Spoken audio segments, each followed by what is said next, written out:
chiamare i pompieri! Scusate, ma la legna chi la doveva portare? Tu! Comunque il fuoco c'è! No, no, Sì, e stasera a mezzanotte bagno nudi, che i pesci ci devono denunciare per atti osceni in mare pubblico! Ma che c'è troppo freddo! Bagno! Abbracciamoci tutti!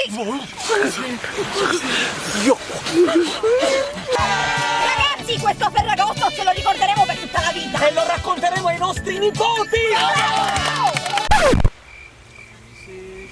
Senti, No, non mi chiedere niente, non mi ricordo niente, so solo che le orecchie mi sono diventate piedi. E anche quest'anno scopriremo cosa abbiamo fatto quando ci taggheranno nelle foto di Facebook. Speriamo non siano foto compromettenti. No, noi oramai siamo adulti.